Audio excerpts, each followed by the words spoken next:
കോൺഗ്രസിന്റെ പ്രതിനിധി അഡ്വക്കേറ്റ് സേനാപതി വേണുവിലേക്കാണ്. അഡ്വക്കേറ്റ് സേനാപതി വേണു, മഹാരാഷ്ട്ര തെരഞ്ഞെടുപ്പുമായി ബന്ധപ്പെട്ട് ഉന്നയിച്ച എല്ലാ കള്ളങ്ങളും പൊളിഞ്ഞു വീണിരിക്കുന്ന സാഹചര്യം, എന്താണോ രാഹുൽ ഇതിനാധാരമായി പറഞ്ഞത് CSDSന്റെ റിപ്പോർട്ടായിരുന്നു. ആ സർവേ തന്നെ ശരിയല്ല, തങ്ങൾക്ക് തെറ്റുപറ്റിയെന്ന് CSDSന്റെ മേധാവി തന്നെ പറഞ്ഞിരിക്കുന്നു.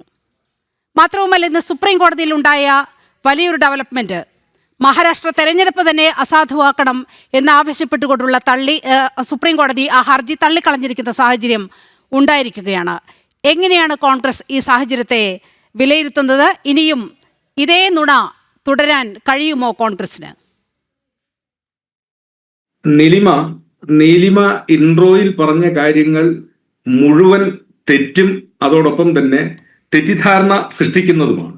ഒന്ന്, സഞ്ജയ് കുമാർ പറഞ്ഞ ഒരു കാര്യമോ സഞ്ജയ് കുമാറിന്റെ സർവേയുമായി ബന്ധപ്പെട്ട ഒരു കാര്യവും അല്ല കഴിഞ്ഞ 7-ാം തീയതി രാഹുൽ ഗാന്ധി അദ്ദേഹം നടത്തിയ വാർത്താ സമ്മേളനത്തിൽ പറഞ്ഞിട്ടുള്ളത്. സഞ്ജയ് കുമാറിന്റെ ഒരു സർവേയെ കുറിച്ചോ മഹാരാഷ്ട്രയിൽ നടന്നിട്ടുള്ള ഏതെങ്കിലും ക്രമക്കേടിനെ കുറിച്ചോ അദ്ദേഹം നടത്തിയ വാർത്താ സമ്മേളനത്തിൽ അദ്ദേഹം പറഞ്ഞിട്ടില്ല. ഒന്ന്. രണ്ട്, അദ്ദേഹത്തിന്റെ വാർത്താ സമ്മേളനം അത് സമ്പൂർണമായും ബാംഗ്ലൂർ സെൻട്രലിലെ മഹാദേവപുര എന്ന് പറയുന്ന അസംബ്ലി നിയോജക മണ്ഡലത്തിൽ നടന്നിട്ടുള്ള വോട്ട് ക്രമക്കേടിനെ കുറിച്ച് മാത്രമാണ് രാഹുൽ ഗാന്ധി തന്റെ വാർത്താ സമ്മേളനത്തിൽ പറഞ്ഞിട്ടുള്ളതും അദ്ദേഹം ചൂണ്ടിക്കാണിച്ചിട്ടുള്ളതും. ഇപ്പോൾ അങ്ങ് ഇൻട്രോയിൽ പറഞ്ഞതുപോലുള്ള ഈ സഞ്ജയ് കുമാറുമായി ബന്ധപ്പെട്ടിട്ടുള്ള ഒരു കാര്യവും 7-ാം തീയതി രാഹുൽ ഗാന്ധി നടത്തിയ വാർത്താ സമ്മേളനത്തിൽ ഒരിടത്തും അദ്ദേഹം പറഞ്ഞിട്ടില്ല. ഇനി അദ്ദേഹം പറഞ്ഞ കാര്യത്തെക്കുറിച്ച് ഇപ്പോ centre for study of developmental society എന്ന് പറയുന്ന ഈ ഓർഗനൈസേഷൻ, ഇതിന്റെ CEO സഞ്ജയ് കുമാർ പറഞ്ഞിരിക്കുന്നു, യഥാർത്ഥത്തിൽ അദ്ദേഹത്തിന്റെ അന്നത്തെ കണക്കെന്ന് പറഞ്ഞാൽ 3 അസംബ്ലി നിയോജക മണ്ഡലത്തെ കുറിച്ചാണ്. 4 അസംബ്ലി നിയോജക മണ്ഡലത്തെ കുറിച്ച്. അത് മഹാരാഷ്ട്രയിൽ മാത്രമായിട്ടുള്ളതാണ്. ഒന്ന് നാസിക് മണ്ഡലം, അവിടെ അദ്ദേഹം പറഞ്ഞത് 40% അസംബ്ലി തെരഞ്ഞെടുപ്പിൽ നിന്ന് 47% വോട്ടിന്റെ വർധനവ് വന്നിരിക്കുന്നു പാർലമെന്റ് തെരഞ്ഞെടുപ്പ് ആയപ്പോഴത്തേക്ക് നാസിക് മണ്ഡലം. അടുത്തത് ഹിംഗന എന്ന് പറയുന്ന ഒരു മണ്ഡലത്തെ കുറിച്ചാണ്, അത് മഹാരാഷ്ട്രയിലുള്ളത്. അവിടെ അദ്ദേഹം ആരോപിച്ചത് കഴിഞ്ഞ പാർലമെന്റ് തെരഞ്ഞെടുപ്പിനേക്കാൾ അസംബ്ലി തെരഞ്ഞെടുപ്പ് വന്നപ്പോഴേക്കും 43% വോട്ട് വർധനവ് വന്നിരിക്കുന്നു 2 അസംബ്ലി നിയോജകം. അടുത്ത 2 അസംബ്ലി നിയോജക മണ്ഡലം അദ്ദേഹം സൂചിപ്പിച്ചു, ഒന്ന് രാംടെക്കും അടുത്തത് ദേവിലാലിയാണ്. ഈ 2 അസംബ്ലി നിയോജക മണ്ഡലത്തിൽ അദ്ദേഹം പറഞ്ഞു, ഒന്നിൽ കഴിഞ്ഞ പ്രാവശ്യത്തേക്കാൾ 38% വോട്ട് കുറവ് വന്നിരിക്കുന്നു, ഒന്നിൽ 36% വോട്ട് കുറവ് വന്നിരിക്കുന്നു. ഈ 4 അസംബ്ലി നിയോജക മണ്ഡലത്തെ കുറിച്ചുള്ള കണക്കുകളാണ് ഈ CSDS എന്ന് പറയുന്ന സംഘടനയും അതിന്റെ CEO ആയിട്ടുള്ള സഞ്ജയ് കുമാറും പുറത്ത് വിട്ടിട്ടുള്ളത്. ഈ കാര്യത്തെക്കുറിച്ച് കഴിഞ്ഞ 7-ാം തീയതി നടന്ന വാർത്താ സമ്മേളനത്തിൽ രാഹുൽ ഗാന്ധി പറഞ്ഞിട്ടില്ല. പക്ഷെ രാഹുൽ ഗാന്ധി ഈ ആരോപണം അത് മഹാരാഷ്ട്രയിലും അതോടൊപ്പം തന്നെ ഹരിയാനയിലും അല്ലെങ്കിൽ രാജ്യത്തിന്റെ മറ്റു പ്രദേശങ്ങളിലൊക്കെ നടന്ന ഈ വോട്ട് ക്രമക്കേടിനെ സൂചിപ്പിച്ചപ്പോൾ ആ കൂട്ടത്തിൽ സഞ്ജയ് കുമാർ എടുത്തു കാണിച്ച കാര്യം അത് 1000-ലൊന്നോ അല്ലെങ്കിൽ കാണിച്ചിട്ടുള്ള പല കണക്കുകളിലൊന്നോ ആയി അത് സൂചിപ്പിച്ചിട്ടുണ്ട്. അത് ബഹുമാന്യനായ AICCയുടെ വക്താവ് ശ്രീ പവൻ ഖേരയും അതോടൊപ്പം തന്നെ കോൺഗ്രസിന്റെ മറ്റ് നേതാക്കളും ഒക്കെ ഈ കാര്യം ചൂണ്ടിക്കാണിച്ചിട്ടുണ്ട് എന്നുള്ളത് കാര്യം ശരിയാണ്. ഇപ്പോ സഞ്ജയ് കുമാർ അദ്ദേഹത്തിന്റെ വാദഗതിയിൽ നിന്ന് പിന്മാറുന്നു, അതൊക്കെ അദ്ദേഹത്തിന് ചെയ്യാവുന്ന ഒരു കാര്യമാണ്. പക്ഷെ ഞാൻ അങ്ങേ ഓർമ്മപ്പെടുത്തുന്നത്, ബോംബെ ഹൈക്കോടതിയിൽ ഇപ്പൊ സുപ്രീം കോടതിയിലെ കേസ് തള്ളിയെന്ന് അങ്ങ് പറയുന്നു, ബോംബെ ഹൈക്കോടതിയിൽ ഇപ്പോഴും ഒരു കേസ് നിൽക്കുന്നു.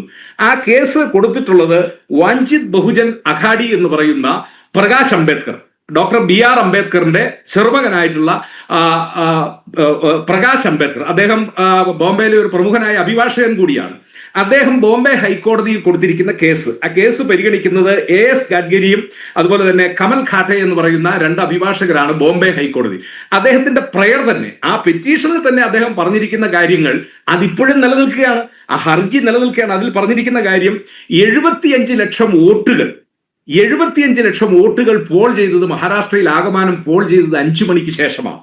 അതിൽ അദ്ദേഹം പറഞ്ഞിരിക്കുന്നു 208 അസംബ്ലി നിയോജക മണ്ഡലത്തിലെ റിസൾട്ട് പുറത്തു വന്നു കഴിഞ്ഞപ്പോൾ 19 അസംബ്ലി നിയോജക മണ്ഡലത്തിൽ പോൾ ചെയ്തതിനേക്കാൾ കൂടുതൽ വോട്ടുകൾ EVM-ൽ എണ്ണിയിരിക്കുന്നു. അതുപോലെ തന്നെ 76 അസംബ്ലി നിയോജക മണ്ഡലത്തിൽ പോൾ ചെയ്തതിനേക്കാൾ കുറവ് വോട്ടുകളാണ് EVM-ൽ. സേനാപതി വേണു, ഒന്ന് ഇടപെട്ടുകൊള്ളട്ടെ. കോൺഗ്രസിന് ബൂത്ത് ഏജന്റുമാരൊന്നും ഉണ്ടായിരുന്നില്ലേ മഹാരാഷ്ട്രയിൽ? നീലിമ ഒരു തെരഞ്ഞെടുപ്പിന്റെ ഒരു ചർച്ചയുടെ ഭാഗമായിട്ട് ചോദിക്കാം.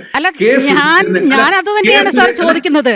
അല്ല, ഞാൻ നമുക്ക് ഞാൻ നമുക്ക് ചോദിക്കുന്ന ലഭ്യമായ ഒരു കെ. വിവരമനുസരിച്ച് ഞാൻ ചോദിച്ചോട്ടെ നമുക്ക് കെ. ലഭ്യമായ ഒരു സുരേന്ദ്രൻ വിവരമനുസരിച്ച് ഞാൻ 28,420 ബൂത്ത് ഏജന്റുമാർ കോൺഗ്രസിനുണ്ട്. ഞാൻ നീലിമ ഞാനൊരു ശ്രീ സേനാപതി വേണു അങ്ങ് പ്രാഥമികമായി ചില കാര്യങ്ങൾ പറഞ്ഞു. CSDSന്റെ റിപ്പോർട്ട് ഉദ്ധരിച്ചുകൊണ്ടല്ല ഇത്തരത്തിൽ രാഹുൽ ഇത്തരത്തിലൊരു വാർത്താ സമ്മേളനം നടത്തുകയും രാജ്യത്തെ മാധ്യമങ്ങൾ കോൺഗ്രസ് അനുകൂല മാധ്യമങ്ങൾ ഇതൊക്കെ ഏറ്റെടുത്ത് നടത്തുകയും ചെയ്യുന്ന ഒരു സ്ഥിതി. അപ്പൊ ഞാൻ സിമ്പിളായ അങ്ങയോടൊരു കാര്യം ചോദിക്കട്ടെ. ഒരൊറ്റ ബൂത്ത് ഏജന്റ് പോലും ഇല്ലേ കോൺഗ്രസിന് അപ്പോൾ മഹാരാഷ്ട്രയിൽ?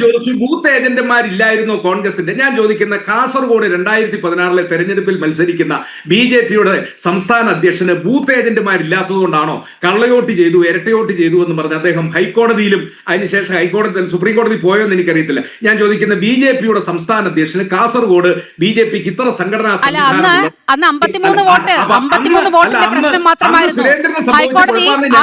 ഹൈക്കോടതി അദ്ദേഹത്തിന് അനുകൂലമായി വിധി പ്രസ്താവം പുറപ്പെടുവിച്ചു. പക്ഷേ എതിർ സ്ഥാനാർത്ഥി മരിച്ചുപോയതിനാൽ അദ്ദേഹത്തിന്റെ ദൗർഭാഗ്യം കൊണ്ട് MLA ആകാൻ കഴിഞ്ഞില്ല.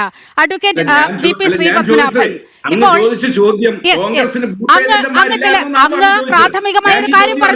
അങ്ങ് പ്രാഥമികമായ ഒരു കാര്യം പറഞ്ഞു. CSDSന്റെ റിപ്പോർട്ടിനെ ഉദ്ധരിച്ചുകൊണ്ടല്ല രാഹുൽ വാർത്താ സമ്മേളനം നടത്തിയത് എന്ന്. മറ്റ് ഏജൻസികളുടെയും റിപ്പോർട്ട് ഇൻപുട്ട് എടുത്തുകൊണ്ടാണ് ഇത്തരത്തിൽ രാജ്യത്തെ ഭരണഘടനാ സ്ഥാപനമായ തെരഞ്ഞെടുപ്പ് കമ്മീഷനെ കരിവാരിത്തേക്കാൻ വലിയ ശ്രമം നടത്തിയത്. CSDSന്റെ റിപ്പോർട്ടിനെ മാത്രം ഉദ്ധരിച്ചുകൊണ്ടല്ല എന്ന് അങ്ങ് പറയുകയാണ്.